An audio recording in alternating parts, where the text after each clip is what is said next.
Book of Heaven, Volume 16, Part 10.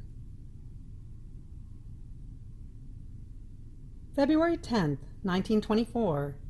Necessity of complete abandonment in the divine will.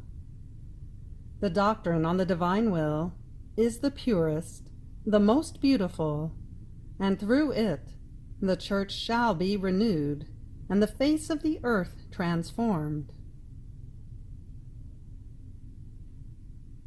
I was thinking to myself about all that was written in these past days, and I said to myself that they were neither necessary nor serious things, that I could have done without putting them on paper.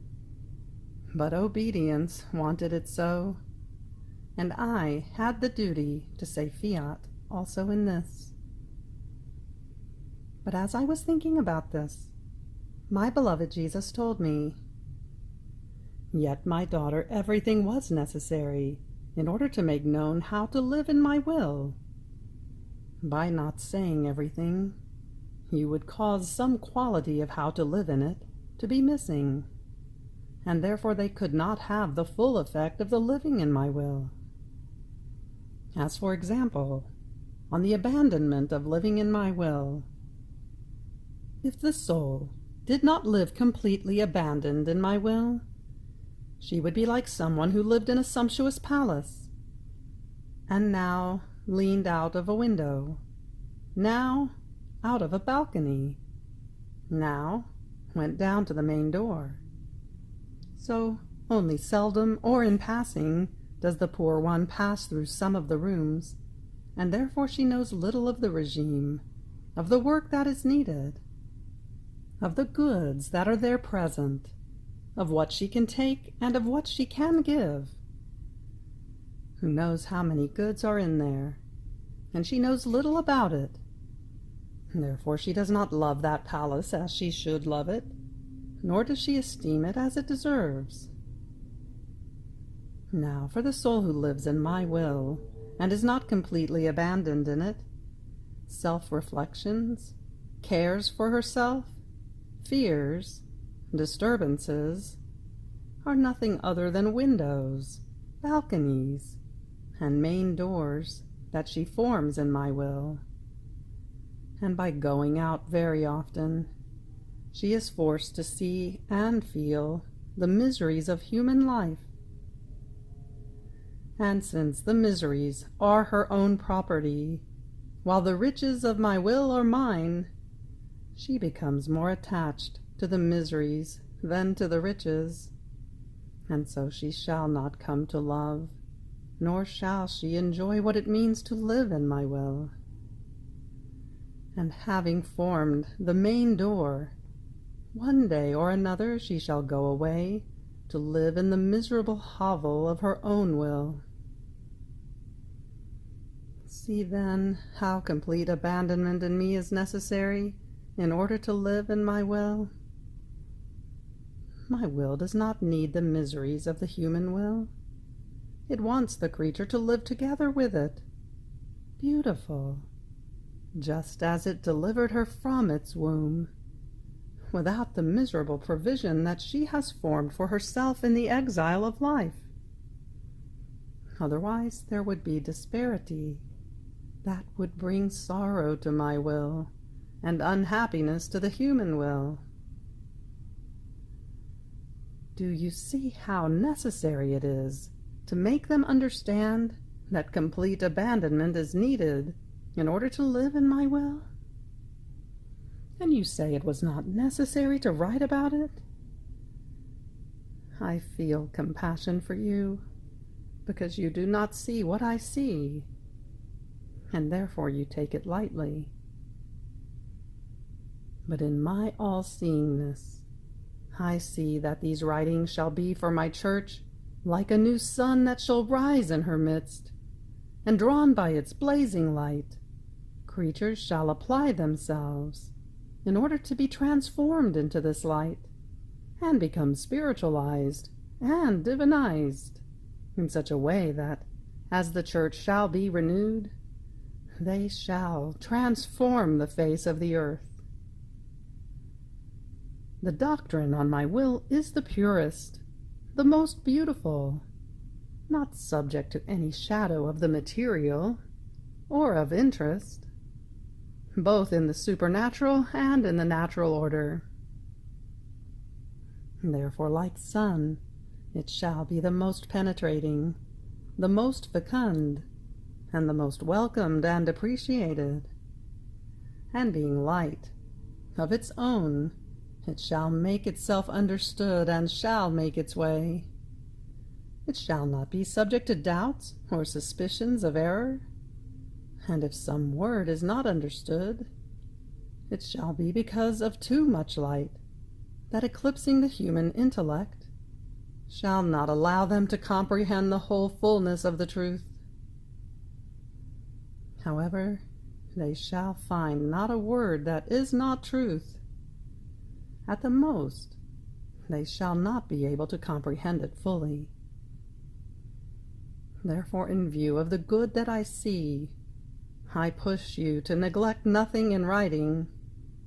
One saying, one effect, one simile about my will can be like beneficial dew upon souls, just as dew is beneficial on the plants after a day of burning sun, or like a pouring rain after long months of drought.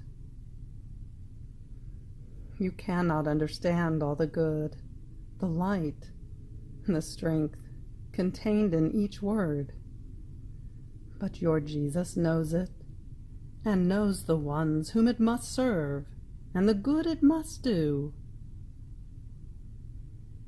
Now, as he was saying this, he showed me a table in the middle of the church, and all the writings about the divine will placed upon it. Many venerable people surrounded that table, and became transformed into light and divinized.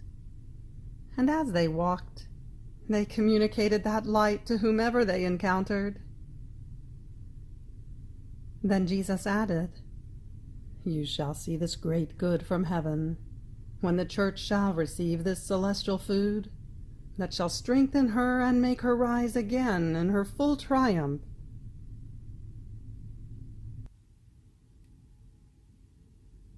February 16th, 1924. Immense sorrow and infinite joys of the heart of Jesus. The one who, with love and submission, shares in his sorrows, also shares in his joys. I was thinking about the sorrows of the most holy heart of Jesus. Oh, how my pains disappeared when compared to his. And my always lovable Jesus told me, "My daughter, the sorrows of my heart are indescribable and inconceivable to human creature. You must know that each beat of my heart was a distinct sorrow. Each heartbeat brought me a new sorrow, one different from the other. Human life is a continuous palpitating. If the heartbeat ceases, life ceases. Imagine now what torrents of sorrow each beat of my heart brought me, up to the last moment of my dying. From the moment I was conceived up to my last heartbeat, it did not spare me, bringing me new pains and bitter sorrows. However, you must also know that my divinity, that was inseparable from me, watching over my heart, while letting a new sorrow enter at each heartbeat. At each heartbeat it also let enter new joys, new contentments, new harmonies, and celestial secrets. If I was rich in sorrow, and my heart enclosed immense seas of pain, I was also rich in happiness, in infinite joys, and in unreachable sweetness. I would have died at the first heartbeat of sorrow, if the divinity, loving this heart with infinite love, had not let each heartbeat resound in two within my heart. sorrow and joy, bitterness and sweetness, pains and contentments, death and life, humiliation and glory, human abandonments and divine comforts. Oh, if you could look into my heart, you would see everything centralized in me, all possible and imaginable sorrows from which creatures rise again to new life, and all contentments and divine riches that flow within my heart like many seas, as I diffuse them for the good of the whole human family. But who shares more in these immense treasures of my heart? The one who suffers more. For each pain, for each sorrow, there, a special joy in my heart that follows that pain or sorrow suffered by the creature. Sorrow renders her more dignified, more lovable, more dear, more worthy of sympathy.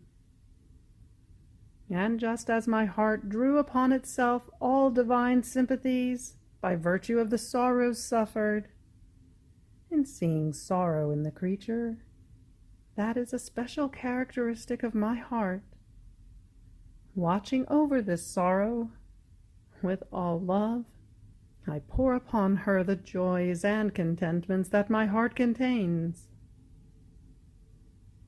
But to my highest sorrow, while my heart would want to let my joys follow the sorrow I send to creatures, not finding in them love of suffering and true resignation like those that my heart had, my joys follow the sorrow, but in seeing that the sorrow has not been received with love and honor and with highest submission, my joys do not find the way to enter that sorrowful heart, and grieving they come back into my heart. Therefore, when I find a soul who is resigned, who is lover of suffering, I feel her as though regenerated within my heart. And oh, how sorrows and joys, bitternesses and sweetnesses alternate. I hold nothing back of all the goods that I can pour into her. February 18th, 1924. All created things, near and far, known and unknown, have one single sound.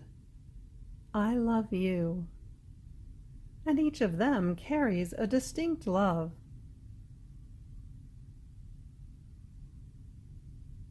I was fusing myself in the divine will according to my usual way, in order to find all created things and to be able to give my return of love for myself and for all.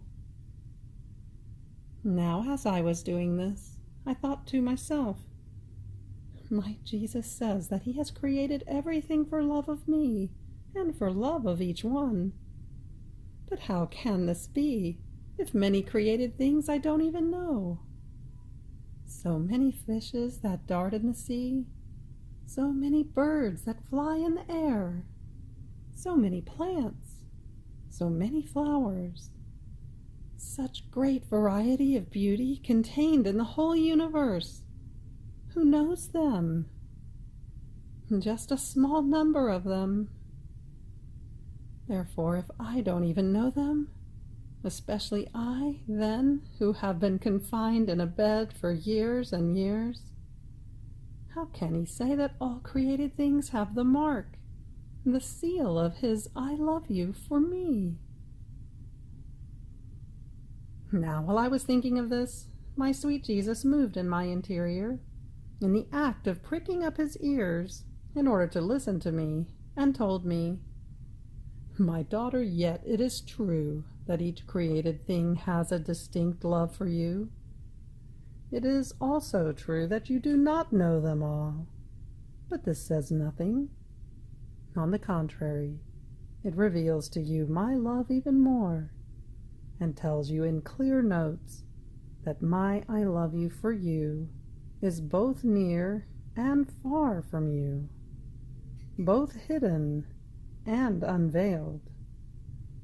I do not act like creatures who, when they are close, are all love, but as soon as they move away, they become cold and are no longer able to love. My love is stable and fixed. It is near as much as it is far, hidden and secret. It has one single sound, never interrupted. I love you. See, you know the light of the sun, it is true. Indeed, you receive its light and its heat as much as you want. But more light surpasses you, so much as to fill the whole earth. If you wanted more light, the sun would give it to you, even all of it. Now, all the light of the sun tells you my I love you, both that which is near and that which is far. Even more, as it covers the earth, it carries the little sonata of my I love you for you. And yet, you know neither the paths that the light covers, nor the lands it illuminates, nor the people who enjoy the beneficial influence of the solar ray. But even though you do not know everything that the light does, you are in that same light. And if you do not take it all, it is because you lack the capacity to be able to absorb it into yourself. But in spite of this, you cannot say that all the light of the sun does not say to you, I love you. On the contrary, it makes a greater display of love, because as it invades the earth, it keeps narrating my I love you to all. And the same for all the drops of water. You cannot drink them all and enclose them within yourself. But in spite of this, you cannot say that they do not tell you my I love you. So all created things, whether known or unknown, all have the mark of my I love you, because all of them serve the harmony of the universe, the decorum of creation, the mastery of our creative hand. I acted like a rich and tender father who loves his son. Since the son has to leave the paternal house to take his position, the father prepares a sumptuous palace with innumerable rooms, each of which contains a certain something that can be of use to his son. Now, since those rooms are many, the son does not always see them. Even more, some of them he does not know, because no necessity to use them has arisen for him. But in spite of this, can anyone perhaps deny that in each room there is a special paternal love for the son, as the paternal goodness has provided also for that which might or might not be necessary to the son? So I did.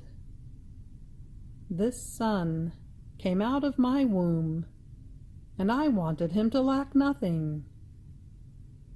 Even more, I created many different things, and some enjoy one thing, some another. But everything has one single sound. I love you.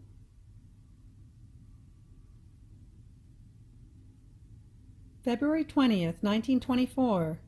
Had there been other souls in the church to have lived in the divine will before Luisa, or other manifestations about it, Jesus would have made use of his power to make the sublime way of living in his will manifest. To live in the divine will means to make the pure joys of the purpose of creation return to God.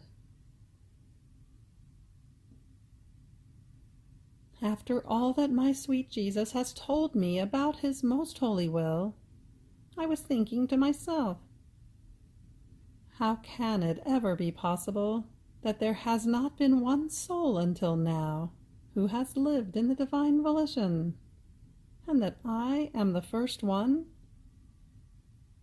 Who knows how many others there have been before me, and in a more perfect, a more active way than mine? But while I was saying this, my always lovable Jesus moved in my interior and told me, "My daughter, why do you not want to recognize the gift, the grace, your mission of having been called in a way all special and new to live in my will? Had there been other souls in my church before you, since the living in my will is the most important thing, the thing that interests me the most, and for which I care so much, there would have been the traces, the norms, the teachings in my church from those who would have had the chance to live life in my will. There would have been the knowledges, the attractions, the effects, and the goods that this living in my will contains. Had there been many other manifestations, I would have made use of my power, making the sublime way of living in my will shine forth. In view of my great satisfaction, and in seeing myself honored by the soul with the glory of my own will, I would have put that soul in such a tight corner that she could not have resisted manifesting what I wanted. Just as there are sayings and teachings on living resigned, patient, obedient, and so forth, there would have been this also. It would have been quite funny and strange if I had kept the thing which I love the most hidden. Rather, the more one loves something, the more one wants to make it known. The more satisfaction and glory a way of living brings me, the more I want to diffuse it. It is not in the nature of true love to hide what can make others happy and rich. If you knew how I longed for this time in which my little newborn of my will would come to the light, to make you live in my volition, what a cortege of grace I prepared in order to obtain the intent. You would remain stunned, and would be more grateful and attentive to me. Ah, you do not know what it means to live in my will. It means to make the pure joys of the purpose of creation, my innocent amusements of the reason why I created man, return to me. It means to remove from me all the bitterness that the perfidious human will gave me almost at the dawn of creation.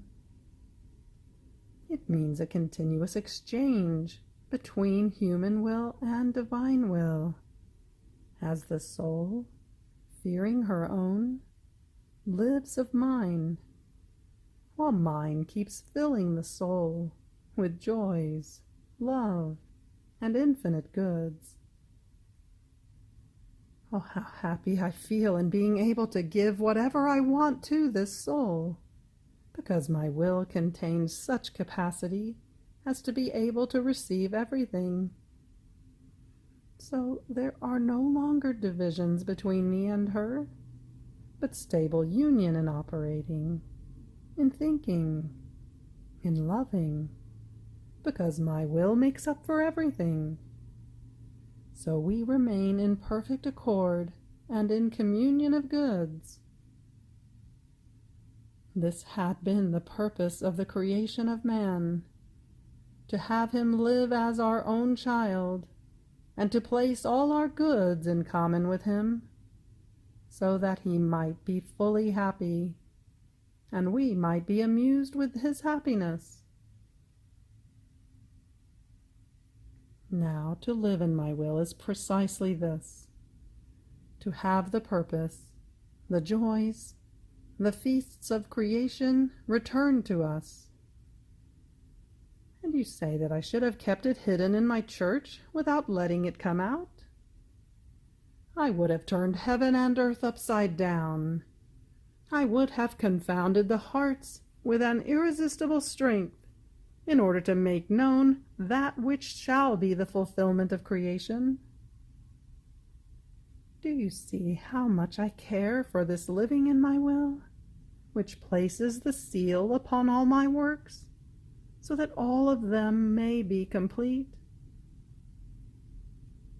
To you, perhaps, this may seem nothing, or that there are similar things in my church. No, no. To me, on the contrary, it is the all of my works, and you must appreciate it as such, and be more attentive in fulfilling the mission I want from you. February 22nd, 1924. God enjoyed the pure joys of creation until man sinned. Then he enjoyed them again when the Most Holy Virgin came to the light, and then when the Word descended upon earth. Finally, he shall enjoy them, and in a continuous way, when creatures live in the divine will. For this purpose he has chosen Luisa as the first one, and as the example, depositing in her the celestial law of his will. I was thinking about what is written above, and I said to myself, how is it possible that the blessed Lord, after so many centuries, has not enjoyed the pure joys of creation, and that he is waiting for the living in the divine will in order to receive these joys, this glory, and the purpose for which everything was created? Now, while I was thinking of this and other things, my sweet Jesus made himself seen in my interior, and through a light that he sent to my intellect, he told me, "My daughter, the pure joys of creation, my innocent amusements with the creatures, I did enjoy, but at intervals, not continuously. And when things are not stable and continuous, they increase one's sorrow even more. They cause one to yearn more to enjoy them again, and one would make any sacrifice to render them permanent. In the first place, I enjoyed the pure joys of creation when, after I had created everything, I created man, until he sinned. Between him and us there was highest accord, common joys, innocent amusements. Our arms were always open to embrace him, to give him new joys, new graces, and by giving we amused ourselves so much as to form a continuous feast for ourselves and for him. For us to give is to rejoice. It is happiness. It is amusement. But as soon as he sinned and broke his will from ours, everything ended, because since the fullness of our will was no longer in him, the current, in order to be able to give and to continue the life of mutual happiness, was missing. More so, since our will missing in him, the capacity and the safeguard in order to keep our gifts was missing.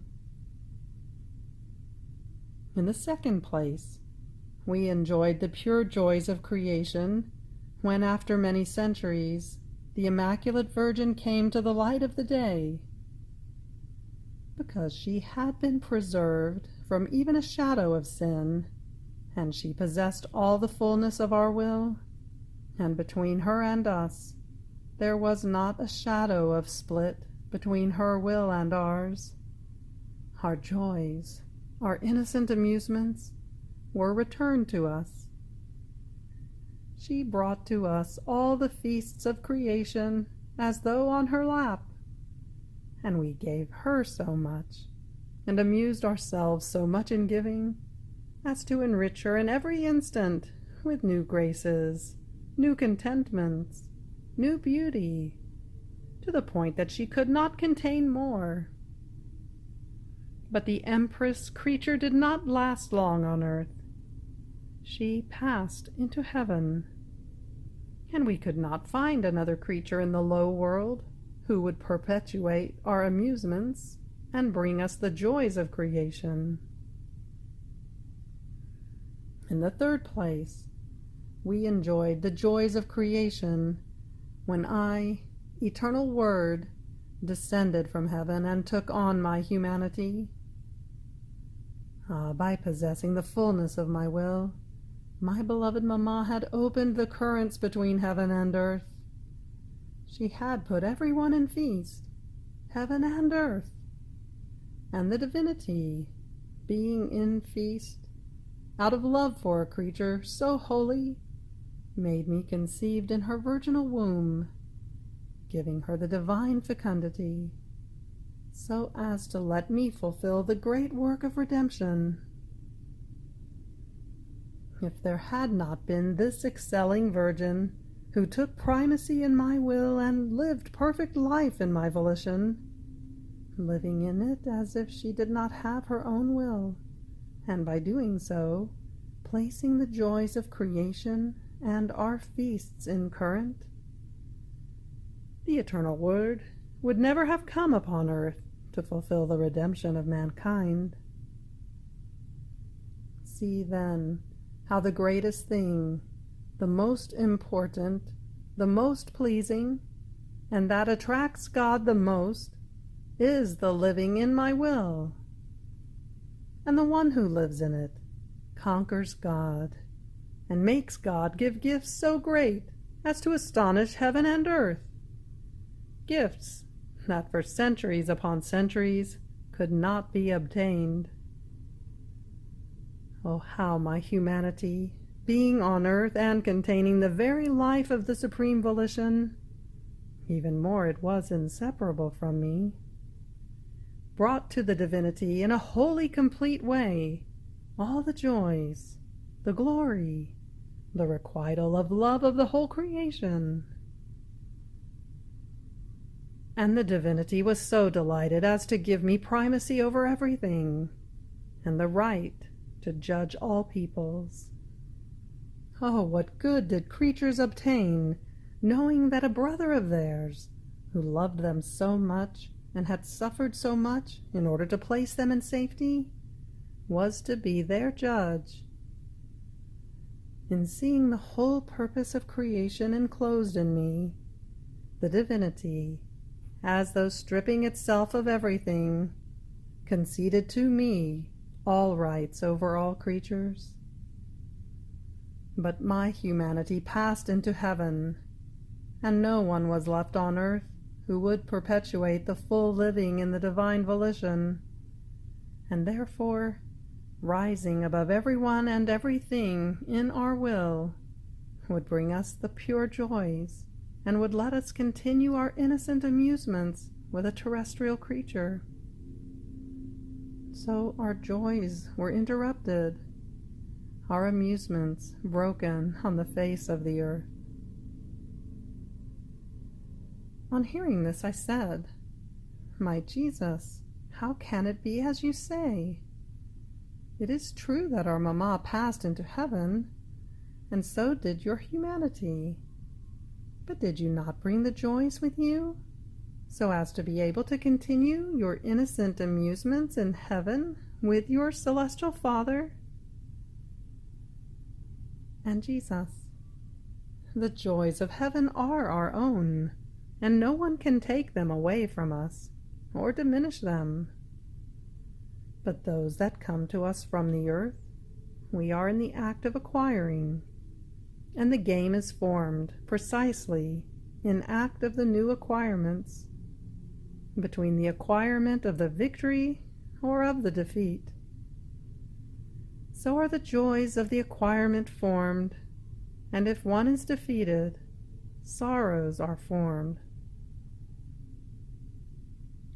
Now let's come to us, my daughter. When I came upon earth, man was so engulfed in evil and so full of human will that the living in my will could find no place. So in my redemption, first I impetrated for him the grace of resignation to my will, because in the state he was in, he was incapable of receiving the greatest gift, the living in my will. And then I impetrated for him the greatest grace, as crown and fulfillment of all graces, the living in my will, so that our pure joys of creation and our innocent amusements would resume their course once again on the face of the earth. See, about 20 centuries have passed since the true and pure joys of creation were interrupted, because we did not find sufficient capacity, total stripping of the human will, to be able to entrust the property of our will. Now, in order to do this, we had to choose a creature who would be more proximate and associated with the human generations. Had I placed my mamma as the example, they would have felt very distant from her, and would have said, "How could she not live in the divine will, since she was exempt from any stain, even of origin?" Therefore they would have shrugged their shoulders, and would not have given it a thought. And if I had placed my humanity as the example, they would have been frightened even more, and would have said, "He was God and man, and since the divine will was his own life, it is no wonder that he lived in the supreme volition." Therefore, so that this living in my will might have life in my church, I was to go down the ladder, descend lower, and choose a creature from their midst. Providing her with sufficient graces, and making my way into her soul, I was to empty her of everything, making her understand the great evil of the human will, so that she would abhor it so much as to choose death rather than doing her own will. Then, giving her the gift of my divine will, assuming the attitude of teacher, I made her understand all the beauty, the power, the effects, the value, and the way in which she was to live in my eternal will. So that she might live in it, I established in her the law of my will. I acted as in a second redemption, in which I established the gospel, the sacraments, the teachings, as primary life in order to be able to continue the redemption. Had I left nothing as the foundation, what would creatures cling to? What to do? So I did for the living in my will. How many teachings have I not given you? How many times have I not led you by the hand in the eternal flights in my volition? And you, hovering over the whole creation, have brought the pure joys of creation to the feet of the divinity, and we have amused ourselves with you. Now, because we have chosen a creature who apparently has no great disparity from them, they shall take courage, and finding the teachings, the way, and knowing the great good contained in the living in my will, they shall make it their own.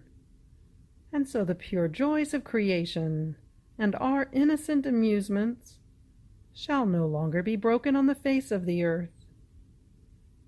And even if there should be but one for each generation to live in our will, it shall always be feast for us, and in the feasts there is always a greater display, and one is more generous in giving. Oh, how many goods they shall obtain for the earth, while their Creator amuses himself on its plains. Therefore, my dear daughter, be attentive to my teachings, because this is about letting me found a law, not terrestrial, but celestial, not a law of mere sanctity, but a divine law, a law that shall no longer let one distinguish the terrestrial citizens from the celestial ones, a law of love, that destroying everything that can prevent, even in the slightest, the union of the creature with her Creator, shall place all his goods in common, removing from her all the weaknesses and miseries of original sin. The law of my will shall place so much strength in the soul as to serve her as sweet enchantment, in such a way as to put to sleep the evils of her nature, and substitute them with the sweet enchantment of the divine goods. Remember how many times you have seen me write in the depth of your soul. It was the new law of the living in my will. And first I delighted in writing it, in order to expand your capacity. And then I took the attitude of teacher, in order to explain it to you. How many times have you not seen me taciturn and pensive in the depth of your soul? It was the great crafting of my will that I was forming. And you, not seeing me speak, lamented that I did not love you any more. Ah, it was precisely then that, pouring out upon you, my will would enlarge your capacity, would confirm you in it, and would love you the most. Therefore, do not want to investigate anything of what I do, but rest, secure, always in my will.